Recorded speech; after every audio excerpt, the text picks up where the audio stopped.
Course extra बनाए गए थे उसको तोड़ना शुरू कर दिया।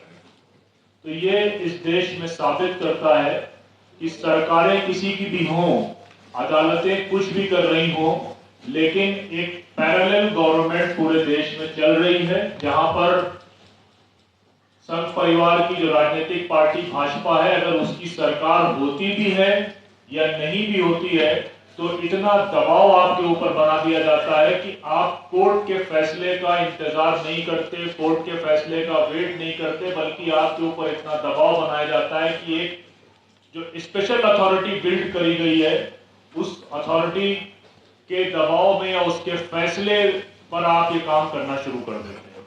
बहरहाल जब ये संझौली में विवाद हुआ तो एक फैक्ट फाइंडिंग टीम, जिसका मैं कुछ दिनों के लिए हिस्सा था और बीच में मुझे आना पड़ा, उसकी कुछ वजह थी, हम लोगों ने सोलन से इस फैक्ट फाइंडिंग की या इस ग्राउंड पे जाने की शुरुआत करी। सोलन के बाद शिमला, जिसमें सजौली उसका हिस्सा है, और जिस दिन हम शिमला पहुंचे उस दिन टिकंदर जी और उनके साथियों ने एक शानदार पीस मार्च रखकर ये बताने की भी कोशिश करी थी कि समाज में हवा सिर्फ एक तरफ की नहीं चल रही है, तो वो अपनी बात बराबर रखेंगे। तो शिमला, सजौली और उसके बाद पालनपुर, मंडी और कुल्लू, तो इन इलाकों में जहां जहां इस तरह के डिस्क्रिमिनेशन की, वायलेंस की या लूट की जो वारदात हुई है मुसलमानों के खिलाफ, क्योंकि इस बार हमने टाइटल माइनॉरिटी नहीं रखा, क्योंकि खुलकर मुसलमानों के खिलाफ हिंसा हुई है और उनको डिस्क्रिमिनेशन का सामना करना पड़ा है, दुकानें बंद करके आना पड़ा है, और जो छोटे मोटे कारोबार करने वाले या जो छोटे मोटे फेरी लगाने वाले मुसलमान थे, उन्होंने राज्य को छोड़ दिया है।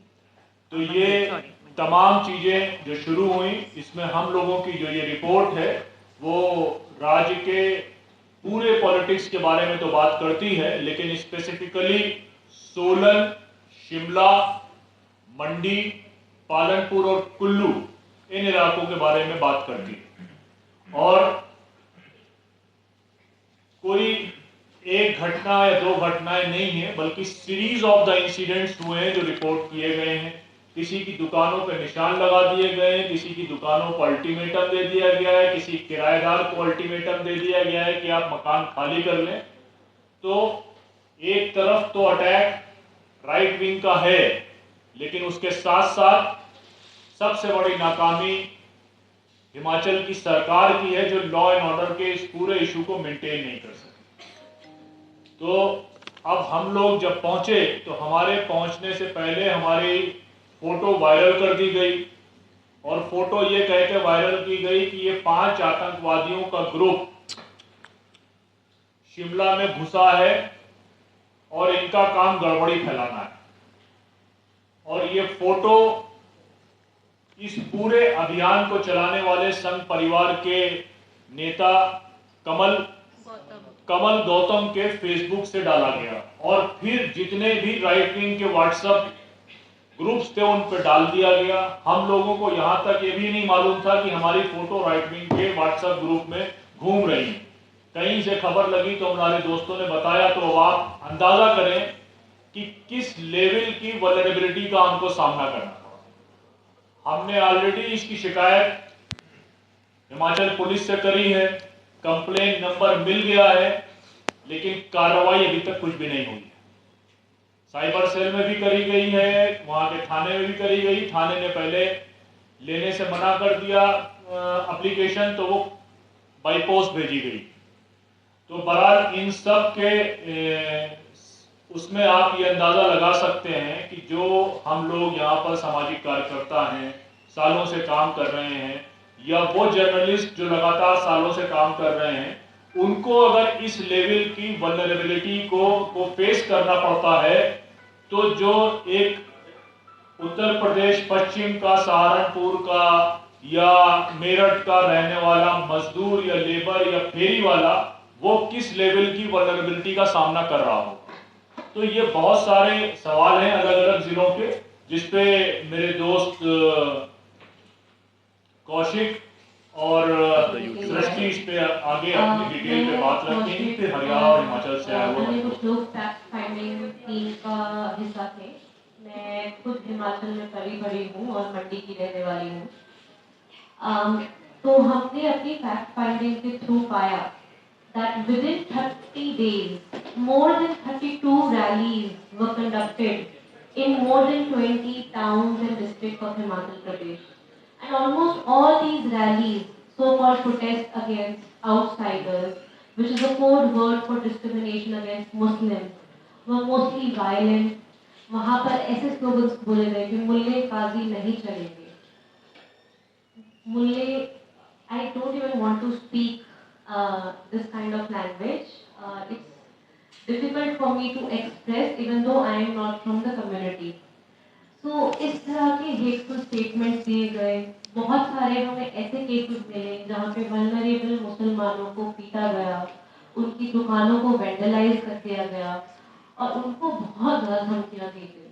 बहुत सारे मुस्लिम जो हैं वो हिमाचल छोड़कर चले भी गए, जो हिमाचल में इन्वेस्टेड थे, यानी पिछले कुछ सालों से रह रहे थे, 10 साल से, या फिर उनके लिए बहुत मुश्किल था अपनी रोजी रोटी छोड़कर जाना। तो शायद से वही कुछ एक चंद मुसलमान हैं जो हिमाचल में भी बसे हुए हैं।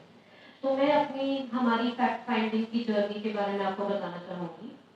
जैसा कि नदीम जी ने कहा कि हमने सबसे पहले सोलन से शुरुआत की। सोलन में 16 सितंबर को एक रैली हुई थी, एक काफ़ी वायलेंट रैली हुई थी, जिसमें मुसलमान दुकानों के आगे, जो मुसलमान ने रेंट की है या फिर जो भी मुसलमान इस दुकान पे काम करता है, उसके आगे एक लाल चिन्ह लगा दिया, क्रॉस, रेड क्रॉस। एंड दुकानों के आगे, उनके शटर पे, दुकानों के आगे जो पेवमेंट है उसके ऊपर रेड क्रॉस लगा दिया गया। We were surprised that we visited on 26th of September and वो X मार्क फिर भी उन दुकानों पे था, उधर पेवमेंट पे था।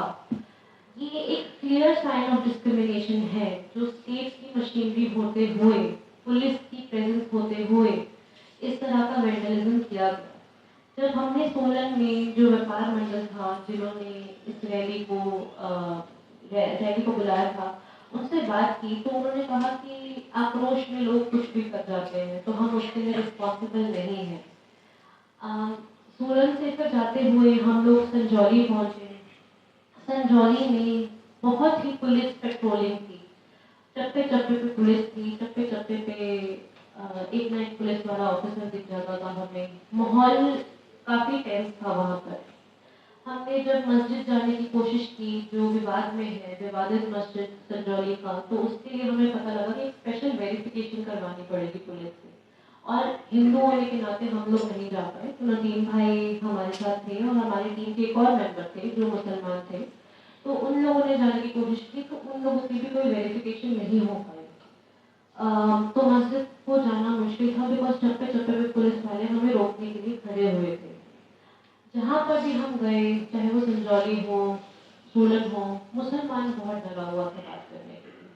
वो बात करने को राजी नहीं थे, वो डरे हुए थे कि कहीं मीडिया उनका फायदा उठा के गलत स्टेटमेंट ना चला दे, कहीं उनका चेहरा वायरल हो जाए तो उनके ऊपर किस तरह की हानि पहुंच सकती है, किस तरह से उन लोगों का they were very vulnerable, their families were very vulnerable. In fact, in entire duration that we traveled for 20 days in Himachal Pradesh, we were so vulnerable that we were not even able to find a single Muslim woman who was willing to speak to us.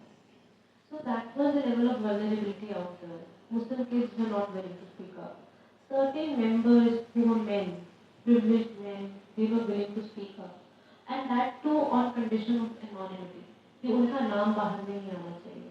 जैसे एक या दो मुसलमान होंगे जिसने हमने मुसलमानों से बात की, तकरीबन 25 से 30 इंटरव्यूज करे हमने, उनसे एक या दो लोग होंगे जो शायद से ऑन रिकॉर्ड आने को तैयार थे। पूरी जो कौम है, कम्युनिटी है, वो काफ़ी हद तक डरी हुई थी और बोलना ही नहीं चाहती थी। उनसे हम पूछेंगे क्या हुआ, वो बोलते हैं सब ठीक, कुछ नहीं हुआ, सब ठीक है। तो वो खुद को ही चुप करवा रहे थे। लोकल्स जब हम संजौली में मिले तो हमें एक चीज़ जो बहुत सरप्राइजिंग लगी कि वहाँ के लोकल्स बहुत हेल्पफुल थे। तो काफ़ी सारे मुसलमानों ने हमें बताया कि उनके जो लैंडलॉर्ड्स हैं जिन्होंने उनको दुकान रेंट पे दी है, उन्होंने उनको खाली करने के लिए नहीं बोला। उन्होंने बोला कि आप रहिए, बेझिझक रहिए, कोई दिक्कत नहीं है। इनफैक्ट मंडी में हमें एक मुस्लिम टेलर मिले, उनके तो लैंडलॉर्ड बीजेपी के खुद मेंबर थे। उन्होंने तब उनको खाली करने के लिए नहीं बोला। तो हम और भी लोकल लोगों से मिले, लोकल हिमाचली, उन लोगों का ये मानना था कि बहुत ज़्यादा हो रहा है, हम लोग इस तरह के नाटक में विश्वास नहीं रखते। But still, a large section of society and a violent section of society was increasing pressure on Muslims, on vulnerable Muslims, to either leave or to tow their land. And जैसा कि नदीम भाई ने बताया, कल से संजौली मस्जिद की डिमोलिशन शुरू हो चुकी है। कल उन्होंने छत हटा दी, वो 2 फ्लोर्स हटा रहे हैं। They could have appealed against the decision, they could have waited, they could have tried their best, but in effort of creating एक कम्युनिटी दबने को तैयार हो चुकी है, इस तरह का माहौल अभी तक बन चुका है, जबकि ये एक कांग्रेस स्टेट है। संजौली में ही हम थे जब हमें पुलिस ने क्वेश्चनिंग के लिए बुलाया। पुलिस ने हमारे क्रेडेंशियल्स लिए, हमारा प्रेस कार्ड लिया, मेरा पासपोर्ट लिया। हमें उस समय तक नहीं पता था कि फार राइट ग्रुप्स में जो कमल गौतम है, उन्होंने हमारी फोटो जो है वायरल कर दी है। तो पुलिस हमारे पास आई और उन्होंने पूछा कि आपके 5 मेंबर्स हैं, क्योंकि कमल गौतम ने ऐसा अपने पोस्ट में लिखा था कि 5 मेंबर्स, जबकि हम 4 मेंबर्स थे फैक्ट एंड कमेटी के। तो वहाँ पर पुलिस से हमारी बातचीत हुई एंड पुलिस ने initially they wanted to know कि हम कौन हैं, कहाँ से आए हैं, बाहरी लोग हैं, किसी तरीके की षड्यंत्र के लिए तो नहीं आए हैं। उन्होंने हमारा सारा का सारा आई कार्ड लिया, फ़ोन नंबर्स दिए, जाना हम कहाँ से। उसके बाद वो थोड़ा शांत हो गए और उन्होंने हमें बताया भी पुलिस ने कि उनके लिए कितना मुश्किल है संजौली जैसी जगह को डील करना। उन्होंने हिमाचल में कभी इस तरह का माहौल देखा ही नहीं है, इस तरह का कम्युनिज्म देखा ही नहीं है। तो वहाँ पे लोकल पुलिस वाले हमें बता रहे थे कि वो रेगुलरली अपने सीनियर्स के साथ कॉन्टैक्ट में थे कि अब क्या करें, अब क्या करें, ये तो ये हो रहा है। जिस दिन संजौली में एक बहुत ही बड़ा प्रोटेस्ट हुआ था, जब पुलिस को लाठीचार्ज करने की जरूरत पड़ गई थी, पुलिस ने इतनी इंटेलिजेंस गैदर ही नहीं करी थी कि इतना बड़ा प्रोटेस्ट हो सकता है, इतनी भीड़ आ सकती है। उनके लिए बहुत सरप्राइजिंग था। They were very under prepared.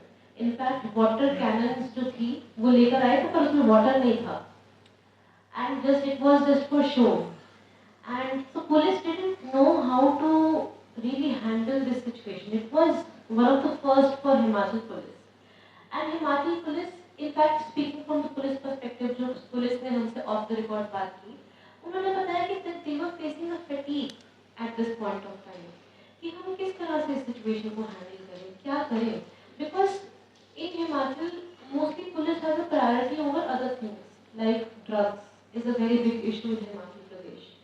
They would want to focus their energies on that. जबकि यहाँ पर एनर्जी एक संजौली जैसे छोटे से टाउन को प्रोटेक्ट करने में इतने सारे पुलिस वाले हैं। 4-4 घंटे का रोस्टर बना रखा है पुलिस वालों का कि हर 4 घंटे में पुलिस वाला चेंज होगा, 24 घंटे का प्रोटेक्शन है वहाँ पर। अगर आपको लगता है कि हमारा काम बहुजन समाज के लिए महत्वपूर्ण है, तो आप हमें आर्थिक सहयोग के लिए सीन दिखाए गए QR कोड स्कैन और फोन पे और गूगल पे और UPI और बैंक अकाउंट में कर सकते हैं। फोन पे, गूगल पे 9250529129, UPI 9250529129@YBL। Bank account state bank of India AC 104299462008, IFSC code SBIN 00065663। आपका छोटा से छोटा सहयोग समाज और हमें और मजबूत करेगा, जिससे हमें बहुजन पत्रकारिता में और निष्पक्ष बनाने में मजबूत करेगा। जय भीम, जय भारत।